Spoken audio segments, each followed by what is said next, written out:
l'avenir est catastrophique pour les langues régionales, quelles qu'elles soient d'ailleurs. Bon, les patois lorrains sont morts, il n'y a que 2, 3 abrutis dans mon genre qui sont encore à peu près capables de faire quelques phrases. Mais bon, ça c'est... Et donc, comme nous ne sommes pas éternels, bien.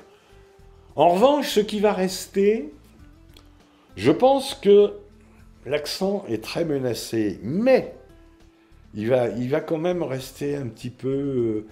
Alors là, ça dépend encore des villages et ça dépend des familles. Les villages où vous avez des accents, mais à couper au couteau. La verrerie de Porcieux, c'est un vrai bonheur de les entendre parler, parce que là, c'est bon, hein, ça y va. On peut en citer plein d'autres. Hein. Mais ce qui va rester, je pense, c'est ce qu'on appelle donc, pour parler français rapidement, le français régional. Parce que y a des termes... La tempête a fait que ma hêtre était stogneille. Bien. Traduction. Le hêtre était vrillé par la tempête. Alors, vrillé, ça va. Stogneille, vrillé, bon, d'accord. Mais c'est comme ça qu'un bûcheron parle. Ni vous ni moi, hein, mais un bûcheron, oui. Bon, je l'ai entendu. Ouais. J'ai mémorisé. Pourquoi? Pourquoi mémorise-t-on une chose plutôt qu'une autre? J'en sais rien. Mon, la vieille bosse. Alors, la bosse, qu'est-ce que c'est? C'est un chien obèse qui a du mal à se déplacer. Mais c'est aussi une femme qui souffre du même mal, qui est obèse et qui est surtout très lymphatique. Et puis on n'a pas envie d'aller la voir. Comment je peux dire ça?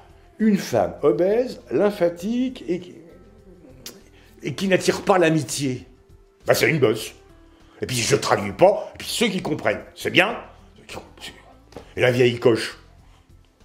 Ça c'est l'insulte, hein. Littéralement, ça veut dire vieille truie. Et une pinéguette. Vous savez ce que c'est qu'une pinéguette? C'est une adolescente qui commence à courir un peu les garçons, qui n'en fait qu'à sa tête, et qui essaye d'être élégant, parce que, bon, les résultats ne sont pas toujours probants, qui essaye d'être élégante, et qui a un caractère de cochon. Elle n'en fait qu'à sa tête. C'est tout ça, une pinéguette. Ça vient de épine.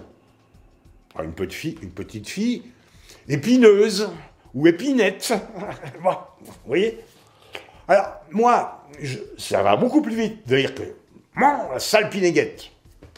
Ce qui est un pléonasme, évidemment, mais ça, c'est pas grave. Comment vous... Et le voisin, qui est Tonia, le voisin. Bon. Comment voulez-vous que je traduise ça? Bon, c'est le mot teigneux. Mais Tonia veut dire beaucoup plus que teigneux. Et sur ma quiche, ma migaine. Ma migaine sur la quiche. Bon, alors je vais dire que c'est un appareil composé d'œufs battus en omelette, auquel on rajoute de la crème. Surtout pas de fromage. Hein. Oh, quiche, hérésie, bien. C'est ça la migaine. Bon, alors je suis obligé de faire une périphrase, 50 mots, et encore. Migaine, tout le monde compte. Et la merotte, c'est pareil. Hein, bon. Alors, en cuisine, j'ai un wagon de termes régionaux qui restent. Et pour la maison et pour la cuisine, c'est assez marrant. Ça reste très, très, très curieux. Par exemple, la porte-fenêtre qui est ici, c'est l'or.